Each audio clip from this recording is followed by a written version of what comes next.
Am I farming Fantom content? You bet I am. Andre Cronje just posted an infinite AMA on the Fantom forums. Link will be in the description below. Opening up the floodgates to, well, questions. He says, I won't close this thread so you can keep asking whenever, no time pressure. I'll answer as and when I can. Now, this is a little counterintuitive as Andre Cronje earlier last month went on a blocking spree on Twitter, blocking many accounts for unknown reasons, mine being one of them. But I get it. Twitter can be a cesspool of toxicity, especially on crypto Twitter, and especially because he had a distasteful leave and return to the space. But regardless, I think opening an AMA on a forum is much better choice than posting on Twitter. And it looks like Andre is approaching this a lot more calm and collected than before. And although he's been communicating through Medium articles, some of them being more technical at times, this is probably the closest Andre has gotten to connecting with the community, and I think it's good on him for doing that. Anyways, let's get into it. I'm going to pick out a few good questions and responses from this forum and give a current overview. Current because this thread is supposed to be infinite. I'll try to give some context as best I can to my knowledge, but if anything I'm saying is wrong, please drop a comment below and correct me. I would appreciate it. Some of these questions and answers I'm going to paraphrase just so I can summarize it because it's easier, and some of them are pretty lengthy. So yeah, let's get into it. So first question, what is the timeline for the account abstraction feature you mentioned in the Medium article? To which Andre says, the internal goal is towards the end of Q3, early Q4 of 2023, to have it at least available on testnet, ideally mainnet, and realistically 2 to 3 years until full integration and downstream services are providing account abstraction. All right, now keep in mind, 2 to 3 years for a complete rollout is a pretty long time. Look back on my previous video and reframe your perspective on that with this timeline. Even though the foundation's roadmap may be promising, it may not come as fast as we think. And I think it's important that we keep that in mind as we think about them executing on their roadmap. So what are your thoughts on Tomb Finance? Quick TLDR, Tomb was an algorithmic token that was intended to be pegged to the price of FTM, where one Tomb equals one FTM, meaning whatever the price Fantom was in USD, the Tomb token was set to be the same price in USD through the protocol's inflationary and deflationary mechanisms. However, that peg has been changed and Tomb is no longer pegged to Fantom. But back to the question was, what are your thoughts on Tomb Finance? To which Andre says he doesn't believe any algorithmic stablecoins work, nor will they. He also says, pegged or not, as long as it is algorithmic and not backed, it won't work. You know, with all that being said, I don't even know what the deal is with Tomb post-peg. I mean, this is to my knowledge, but my honest opinion, it's basically a utility gas token on a layer 2 chain on Fantom or Binance or maybe both. None of which really need to exist, but that's just my opinion. Is FVM still on track? Any updates you can give? Everything is on track, but they don't want to release information prematurely as FVM is a competitive advantage they like to keep secure, and they'll release updates when it's reasonable. Look, there is so much hype around FVM, but I want you to keep in mind the context of the previous question. Think about how long it might actually take. The next question is, what are your thoughts on Harry A and him building a layer 2 on top of FTM? Andre states that a layer 2 doesn't serve a purpose as Fantom isn't even close to max throughput. And what did I say before? Probably not even needed. Why does a mind like yours decide to work in 2021 with Daniele Sestagali, who promotes and achieves super hype with a Ponzi like Wonderland, that in your mind you knew was unstable and many people were going to lose money sooner or later? All right, now we're getting into that juicy shit. In 2021, Andre said he faced a lot of negative sentiment with people saying he didn't care about his users or put them first.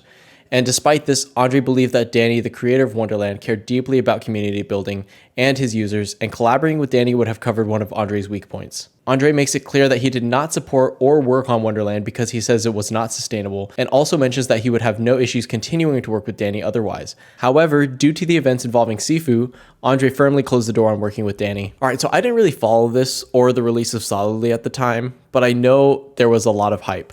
I think Andre is a very idealistic person, and what I get from this, this answer and this AMA and his recent communications is that Andre is the kind of guy that will seriously work to make a change if he sees fit. And maybe sometimes it may not be the best decisions, but his heart seems to be in the right place.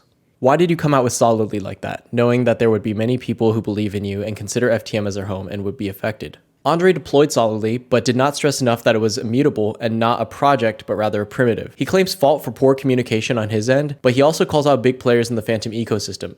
Bebus, the CEO of ByteMasons, and crypto whale Rouge, claiming that they manipulated the system to their own benefit, amassing large portions of the Solid token, but ended up devaluing their own positions. Despite this, Andre believes that Solidly was a success because it demonstrated in a real-world environment that decentralized governance does not work, and that users care more about a team or a project rather than a primitive or foundational building block or element of a system. However, Andre regrets how things turned out with Solidly and is learning from his mistakes and is now focusing on better communication. Honestly, I would say this is a little contradicting of a conclusion to come to, especially because he states that he was at fault for the poor communication of Solidly being a primitive, and then to say users prefer a team or a project rather than a primitive seems a little salty to me. But back to what I said earlier, him admitting to that fault of poor communication, I think his intent is in the right place, just coming out and saying that. But yeah, a little bit salty of a conclusion to come to, in my opinion. All right, look. 90% of you are not subscribed. What are you doing? Join the 10% gang. Do it now. Go on! Do it now! We all know you have the power! Are there any developments in regards to FUSD? A dedicated team has been created to focus on decommissioning and reactivating FUSD under a new architecture, with the main focus being on liquidations and resolving bad debt. The current plan is to enable liquidations of positions where FUSD debt exceeds SFTM or FTM backing, and to offer an AMM for FUSD minters to pay back their debt. Validators with bad debt will be slashed. The full process is expected to take about 6 months and will be announced ahead of implementation. So 6 months. Think about the context of how long their roadmap items are going to take. You know, it sounds like they've just got a lot on their hands. I'm aware of everything in the works and conservatively see FTM at $10 next bull, if not higher. How do you see us progressing up in the ranks? And is it a top goal to be in the top 20? Andre responds by saying the foundation's key performance indicators are 1, the number of on-chain transactions, and 2, the gas fees that users are willing to pay, and the foundation's revenue is not directly tied to these KPIs. Andre makes it clear that they do not earn revenue in dollars, which I assume they instead earn in FTM. However, if they can grow these KPIs, Andre and the team believes that other lagging indicators such as price will follow suit. So look, we said FTM to $10 this last bull run. We also said Bitcoin was going to go to 100K. You know, I think anyone on the Fantom team would be remiss if they were focused on any sort of price targets. So for anyone to ask Andre of his price predictions or focus on price is a little bit silly to me.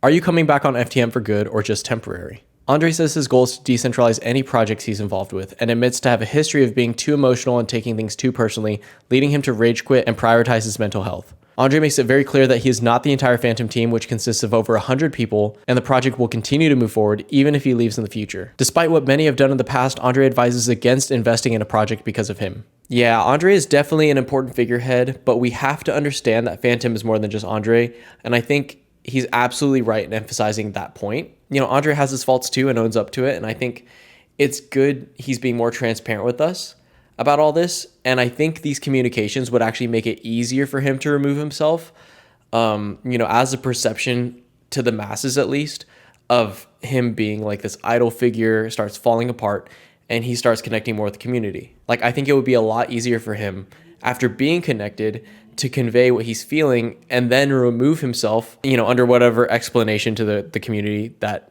understands his path that he's communicating to us right now. So yeah, at some point, like, we could see him leaving, and he's like kind of telling us now that, hey, I'm going to be leaving. Like, this is what I do for projects. So now it shouldn't be like a surprise. And because he's a lot more connected, it's a lot easier for us to understand that. Is the Fantom team actively working on selling the blockchain's capabilities to companies in various industries, such as supply chain, voting, electronic medical records, and potentially building middleware products to enable these companies to use Fantom for their specific needs? Andre believes that Fantom is a step towards a dynamic internet, comparing it to early versions of eBay, MySpace, and Amazon, but that it's still a few years away from reaching the technological point where applications outside of DeFi can be built. The focus is on improving the base layer, specifically FVM or the Fantom virtual machine, flat storage, and more, so that it can support the necessary throughput for these future apps. Andre says trying to create apps for the future without the right foundation is a recipe for disaster. So now is the time to be patient and cautious. There have been plenty of cases where things get shipped without the right foundation, but that's where iteration becomes so valuable. But, you know, I do think that there is a base level foundation that you want to complete, you know, for the vision of your protocol or your chain or anything like that. So, like, I can understand, but I think waiting for all your ducks to be in a row is kind of idealistic to almost default. What are the plans to improve adoption for Fantom, especially in comparison to other competing layer 1s and layer 2 technologies like Polygon? Have you considered targeting institutional adoption and use cases? Andre does not see blockchains or layer 2 as hindering Fantom's adoption and believes that blockchains are not a zero-sum game. Andre states that Fantom is not currently focused on adoption, and the Fantom Foundation has not finished their product yet, as changes like account abstraction, economic abstraction, and FTM will make breaking changes that will create hard forks. Andre thinks it would be irresponsible to onboard institutions, which are slow-moving entities that don't like being forced to make changes to their products until Fantom has completed its roadmap. Andre suggests finishing the product before focusing on onboarding. So, kind of piggybacking off my thoughts on the last question, I think this is a wise play in theory, but I also think there's going to be a point where Fantom either accepts some shortcomings and just ships product to partners or businesses before all their ducks are in a row, or the ship for adoption sales for the network and they don't attract any like meaningful, I won't say meaningful is the wrong word, mass adoption type businesses or partners that'll bring like value to the scale that Fantom can achieve. So since this is an infinite AMA, it looks like the first wave of questions as I'm recording this video ends here. There's probably way more questions by the time I'm posting this video. But if you guys have any questions for Andre, feel free to check out the link in the description below and ask away. This goes without saying, but please be respectful. Some of the comments are getting out of hand, so let's be better than that. So comment below, what did you think of this AMA? What did you think about Andre as he's starting to be more connected with the community? If you enjoyed this video, please give a like, comment, subscribe, and don't forget to hit that noti bell. Thanks for watching. Peace. When? Que hola!